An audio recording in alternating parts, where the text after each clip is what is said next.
Kumusta? Hello, kumusta kayong lahat?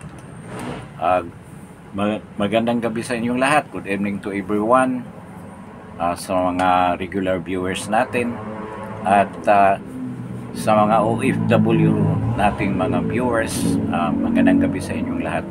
At doon sa mga bagong viewers, paki-subscribe naman at paki-like this channel and try to share this video to your friends. At of course, pakiring din yung notification bell para anytime na meron tayong bagong broadcast, ma-notified kaagad kayo.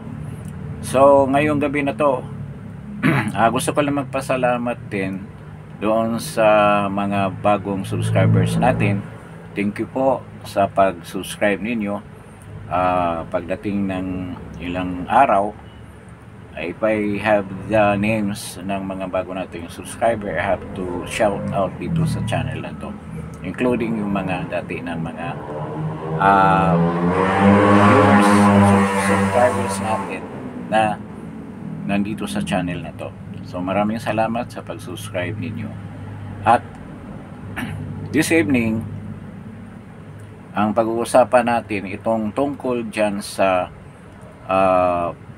proposal na itigil yung impeachment case ni BP Sara, or outright dismissal ng impeachment case ni BP Sara. Kasi nung nakaraang vlog, I mentioned about there was a draft na parang i-dismiss itong kaso ni BP Sara, pero magkaroon pa ng pagbubukas doon sa impeachment trial. So ibig sabihin, they will take up yung proposal nila to dismiss the impeachment case. Magbubukas muna sila ng trial. Pero ito ngayon bagong development. Siguro dahil na maraming ang draft ang ginawa at marami pala mga inputs doon sa draft na ginawa, originally doon kay Senator Bato. But ang bagong balita, I think na-finalize na yung draft na yan. So this is the final proposal nila na i-draft talaga, i-dismiss ang impeachment case ng BP Inday Sara. So yan ang talakayin natin ngayong gabi na to. Yung mga this is not final naman kasi hindi pa natin nakita talaga yung final na proposal to dismiss the case BP Sara. Hindi pa nila linabas, at yan sigurado namang kung ilabas yan next week, tatalakayin yan. Ngayon, ang pag-usapan natin ngayong gabi na to, ano ba ang mga basis nila na kaya nilang ipatigil, i-dismiss ang impeachment case before the trial, bago ang trial. So maraming mga opinion dyan, maraming nagsasabi na hindi yan, that's unconstitutional, dahil nga pag isubmit daw yung impeachment case dyan sa Senado, which they did in February 5, nung pagdala ng impeachment case dyan sa Senado, dapat simulan ang trial forthwith. Yung nga ang laging pinag-debatihan kung anong ibig sabihin ng forthwith, immediately, parang ganun. So kailangan daw, kung natanggap na ng Senado, dapat nag-conduct sila kagad ng trial, impeachment trial, na hindi nangyari kasi nakaresist sila. Nakaresist ang Senado at ayaw buksan ni Chis Escudero, not until nung June 2, but it was postponed to June 11. So ngayon, maraming nagsasabi nga bawal yan dahil sinabi yan ang utos, yun ang nakalagay, nakastipulate dyan sa konstitusyon natin na kailangan kung matanggap ng Senado ang impeachment case na yan, petition na yan, kailangan magkaroon kaagad ng immediate na imbestigahan ng trial. Magkaroon ng trial kaagad. So yun ang laging inulit-ulit ng mga dilawan, ng mga pinklawan, ng mga komunista at mga abogado na nasa UP. Yan lagi nilang sinasabi. Ang sina Dilima, si Drilon, laging ganyan ang sinasabi. At ibang mga senador. Narinig ko si Sherwin Gatchalian nagsalita ng ganyan na kailangan talaga simulan. Even JBRC2 at si Jinggoy nagsasalita din ng ganyan na kailangan talaga matuloy ang impeachment trial. So, ngayon, ano kaya ang basihan dyan na before the trial, gusto nang ipatigil ng mga senador na ito nga initiated by Senator Bato, si Amy Marcos. Si Amy Marcos nagpa-preskon talaga na kailangan i-dismiss na yan before going into a trial. So nakikita natin, nagbigay rin siya ng mga reason. But yung mga reasons na yan, hindi natin alam kung kasama dyan sa final draft na gagawin para dyan sa dismissal ng impeachment case ni BP Inday Sara. So, ang narinig ko na mga dahilan, ito, isa doon sa mga minimension ni Senator Amy Marcos. Iba rin yung minimension ni Senator Bato. Doon sa ibang draft, meron ding minimension na reason. So, I think, kinokulate nila ito, kinokulate nila ang lahat ng mga reason na yan, mga dahilan na yan, mga basis, mga grounds na yan, para ilagay sa final draft. Na yan ang main basis nila, bakit hindi karapat-dapat na ituloy ang impeachment trial ni BP Sara, i-dismiss na kagad before going to the first day ng impeachment trial, which is June 11 mangyayari. Ang kay Senator Bato, I think kasama ito doon sa isa sa mga reason bakit dapat i-dismiss ang kaso, ang impeachment case na yan, yung lack of time. Totoo naman, June 13 recess na sila, June 11 presentation of evidence, June 12 merong Independence Day holiday, June 13 last day ng Senado bago mag-recess. Kung merong trial, pwedeng ipagpatuloy ng Speaker, Senate President yung trial para matuloy yung trial na yan, yung impeachment trial na yan. At maraming magka-question dyan. Sigurado ba tayo matatapos yung trial na yan? O nagsasayang lang tayo ng oras at pera ng ating pamahalaan kung ituloy natin itong trial na to? So yun ang mga question. So yan ang basis ni Senator Bato. Bakit ipagpatuloy pa natin ang trial na yan? Na alam naman natin na hindi yan matatapos. Mamaya sasabihin ko sa inyo kung anong main target at katwiran, reason ng mga komunista, Dilawan, Pulawan, yung mga NUPL, yung mga taga-UP na lawyers, sina Drilon, anong mga katwiran nila. Pati si Sil Jokno, dahil member yata ng NUPL yan, yung National Union na sabi pa nga ni Ka-Eric, Putito, patatas lawyer na lawyer yan ng mga komunista, mga leftist. Kasama dyan si Kunti. So, bakit ituloy pa natin ito? Na alam naman natin na hindi yan matatapos eh. Sa 13, pwede magpadala ng summon. Doon kay BP Inday Sara para sagutin yung mga paratang, yung mga ebidensya na sinasabi doon sa June 11 na presentation ng mga ebidensya nila. Ayan, sasabihin natin bakit gusto nila mangyari yung June 11 na yan. Ngayon, other reason, bakit hindi dapat mapunta sa trial? Ang pinag-usapan ngayon, doon pa lang sa June 11, na hindi makarating sa date na yan, dapat ma-dismiss na yung impeachment na yan. Di ba napakabigat niyan? Kaya papalag talaga sila. Papalag ang mga komunista niyan. Ang mga pinklawan, papalag sila lahat, mga dilawan. Isipin mo, inasam-asam nila na ang June 11, napuspo na nga sa June 2. Napunta ng June 11 ngayon, hindi tigilan, hindi itutuloy. So talagang magagalit yung mga yon. At matutuwa tayo, di ba? Being the supporter of the Dutertes at kay BP Inday Sara.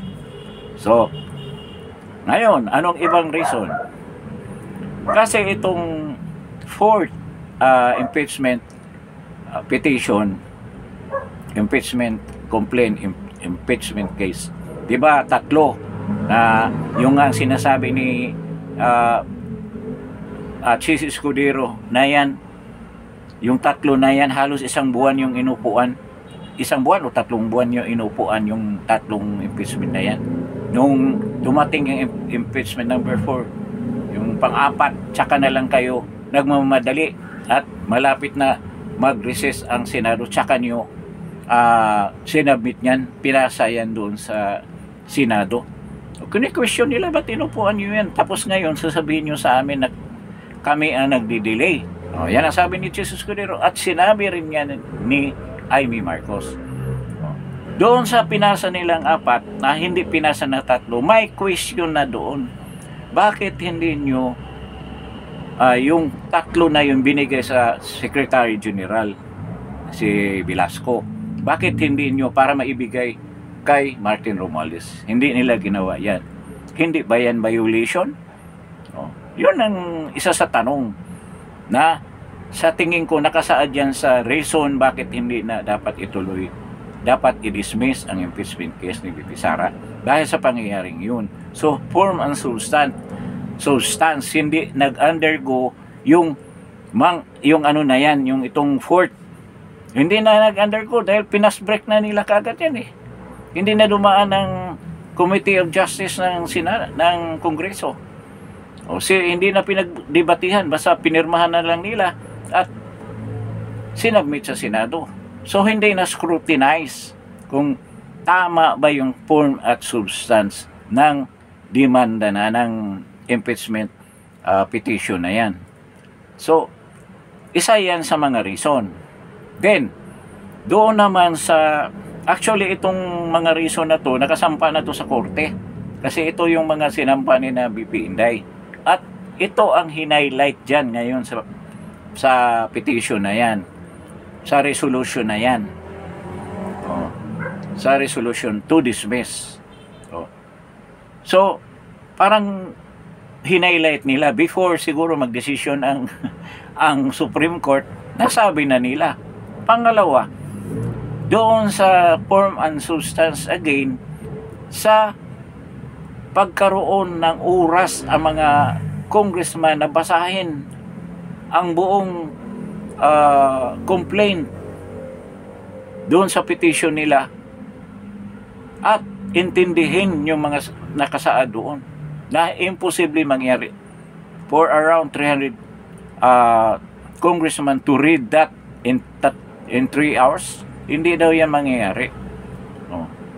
Imposible mangyari yan. So ibig sabihin itong impeachment complaint na to, impeachment case na to, walang knowledge in full ang mga congressman dahil basta na lang pinirmahan. Basta na lang nila pinirmahan.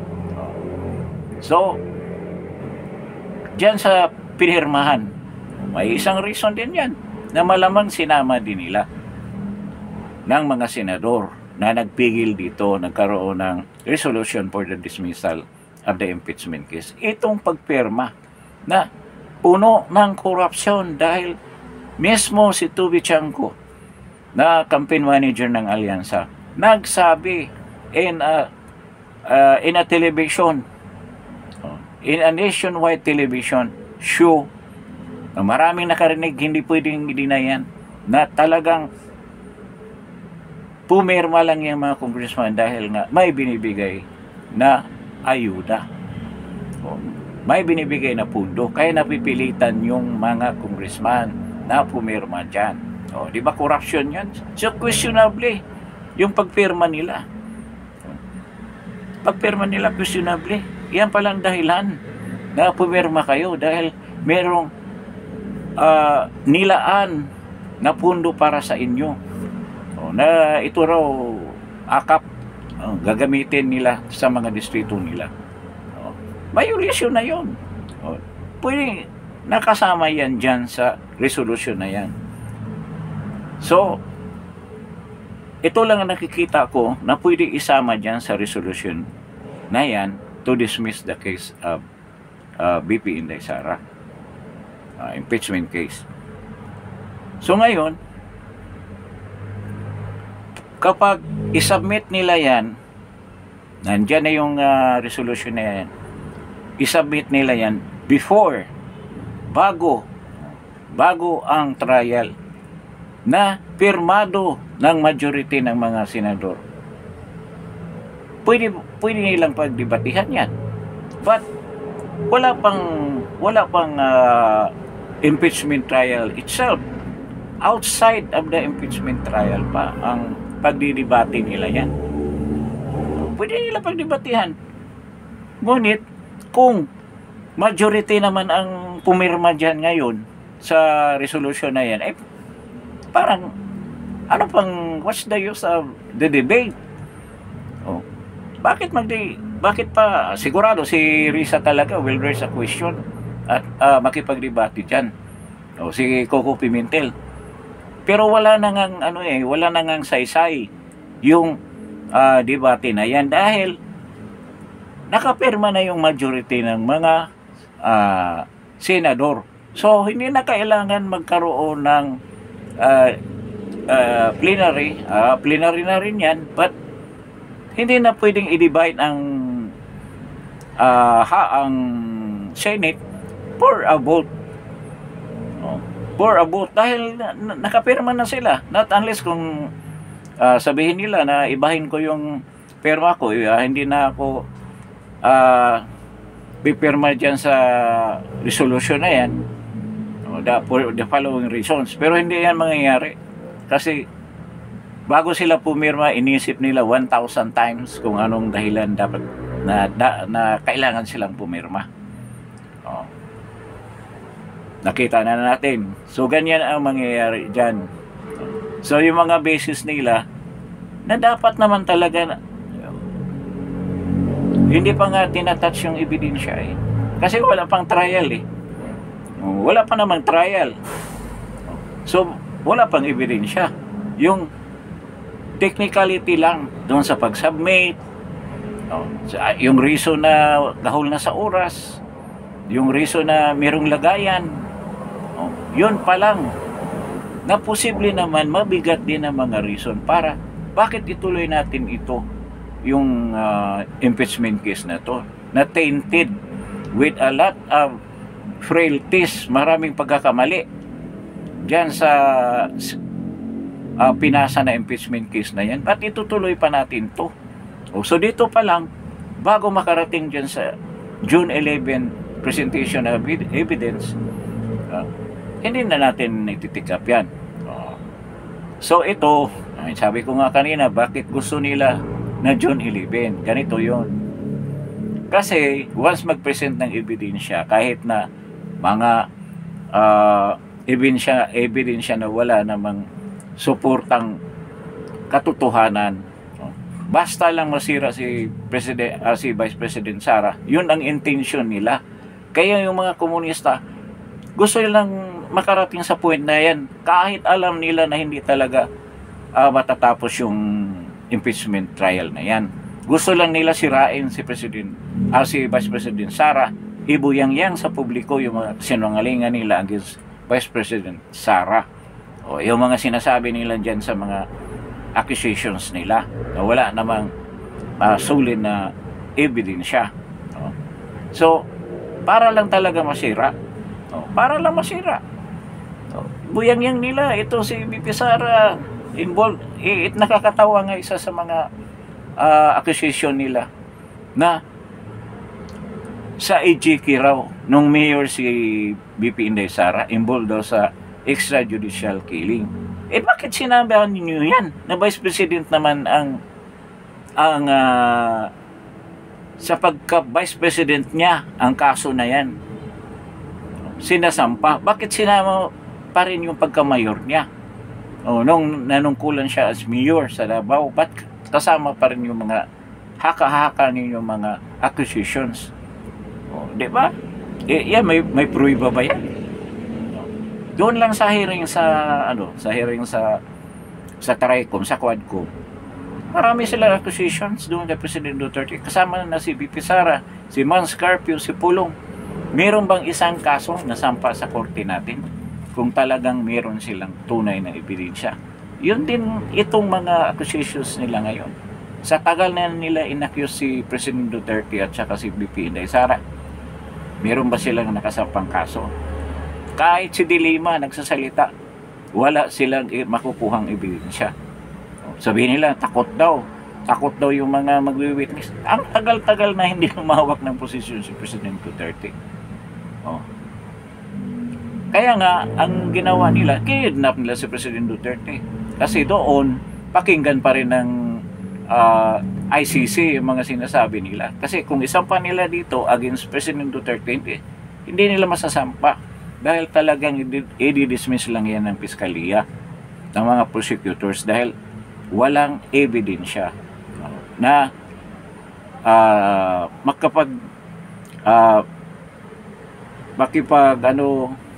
na may kasalanan si President Duterte o si Vice President Sara. Yun ang dahilan dyan. At ito, the sole purpose of doing the presentation ng ebidensya daw, para lang masira si VP Sara. Kasi ito, sigurado lahat magko-cover. Iko-cover lahat yan ng mga mainstream media.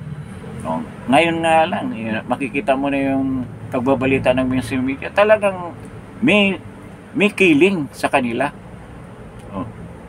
Ngayon, so, yan lang ang intention. Lalo na may yung naglabasan yung mga lawyer na NUPL nga. So, yun ang intention na pagpresenta ng ebidensya nila ngayong June 11. At ito, tatalino ng mga natin, mga senador na nasa Duterte Block. At kasama na dyan si Amy. Natunugan nila, yan lang ang purpose niyan. Kaya ngayon, pigilan na natin dito pa lang. Ang balak nila next week, ano ba ngayon, 6, 7, 8, 9, siguro mga 9, before the 11, o 9 or 10, para mapigilan na nila yung kung yan ang gagawin nila. I don't know kung mayroong mga changes na gagawin nila, pero sa narinig ko, sa opinion ko, yan ang gagawin nila. Kasi sabi na ni Senator Bato na isubmit na nila yan yung resolution na yan to dismiss the impeachment case of VP Sara. So that will be done prior to the presentation of evidence by the prosecution, mga congressman ni Tambaluslos. So yan ang mangyayari dyan. So kung meron nang nakasulat na mga pangalan na nag-approve dyan sa resolution na yan, bakit? Pwede magkaroon ng debate, pero pwede magkaroon ng voting outside yan doon sa trial. Kasi hindi pa nagsisimula yung trial kung ma-dismiss yan, maghihiyawan na, pupunta sa Supreme Court daw sila. At sige, pupunta kayo sa Supreme Court. And that will take time bago yan mangyari. Then, kung aabutin man yan ng termination by June 30, nang tapos na yung term ng 19th Congress, another point of naman yan, debate yung with regards to the jurisdiction of the 20th Congress with regard to that impeachment case that is filed on the 19th Congress. So, yun ang mangyayari dyan. Lalong haba ang ang panahon dyan. So, kung magkaroon man ng favorable decision ang Supreme Court to decide, I don't know if they can decide from filing of that case. Hindi naman kagad nila ma-file yan. Maybe 5 days. Pwede ma-file ng mga lawyer na yan. So, aaktuhan siguro ng Supreme Court yan. I don't know kung mabilis na yung 15 days. Dahil nga, nakita nga natin yung GAA, yung bicameral committee report, wala pang oral argument hanggang ngayon. Diba? Di abutin ang 20th Congress yan. Di wala na yan, yung question yan kung ipatuloy. Dahil ang sinasampang reklamo, kung ipatuloy yung impeachment case sa 19th Congress, wala ng 19th Congress eh. Then it will be another complaint kung gusto ninyo. Kung mag-decide na naman, kasi kung ma-dismiss na ngayon, di na nila ititik up yan sa 20th Congress. Diba? Dismiss na eh. Paano nila ititik up yan? Ano pang ititik up kung ang resolution nag-demand to dismiss and they decided the Senate plenary will decide, a majority of the senators will decide na i-terminate na yung impeachment case na yan. So, ang tawag yan, talagang finish na. So, matahimik na kayo. Hindi sila matahimik. Lalo yung mag-aalboroto. Malay mo, sino bang buhay na ngayon? Makabayan Black. Marami na natalo. Gabriela talo eh. Lalabas yan. Yung akbayan lang yata na mayagpag. Kalaban naman nila yun. Dito sa bayan muna. Sila Culminares. Diba? Ibang yan. Ibang sektor ng mga komunista yung akbayan kaysa dito sa mga tauhan ni Chuma, yung namayapang si Chuma Season. So ganyan ang mangyari yan. Malamang magrarally-rally yung mga yan, pero wala na kayong magawa. Kaya nakita naman natin kung anong kilos ng mga senador. Talagang na-recognize na nila na kung patuloy sila nadidikit yan sa administrasyon, wala mangyari sa kanila. Sino bang mga re-electionist by 2028? Marami-rami rin yung re-electionist. Isa na dyan si Jinggoy, re-electionist yan. JB yata, re-electionist si Joel Villanueva, Sherwin Gatchalian. Sino pa? I don't know kung si Migs. Pwede pa ba yun si Mix o graduate na yan? So yun ang iniisip nila. Iniisip nila ang future nila sa politika o kung saan sila pupunta. Kasi gano'n naman talaga yung mga yan eh. Minention ko nga dito noon sa previous vlog ko na always ang mga politician tinitingnan nila ang future nila dyan sa politika. Wala sa kanila yung pride, wala yan. Linalamo nila yung pride nila para lang mag-survive sa politika na ma-preserve ang kanilang position at ang kanilang sarili. So, ganyan lang yan. So, ngayon, haantayin natin by Monday. Napaka-thrilling ito kung anong mangyari. Kasi 9 yung Monday, 10, then 11 yung doon na magsimula yung kung maisasamba pa talaga yan. Yung resolution na yan. Pero sa tingin ko, Monday yan, Monday. So, antabayan na natin yan. At wala pa akong nakuhang copy dyan kung wala pang nakasilip eh. Kung yung final copy dyan sa resolution na isasampa. So, I think Monday malalaman natin kung ano ba talaga ang real score dyan sa resolution to dismiss the impeachment case of VP Inday Sara Duterte. So, medyo malungkot na balita yan para doon sa mga komunista. Sorry na lang sa inyo. Ganyan talaga, hindi pare-pareho ang panahon.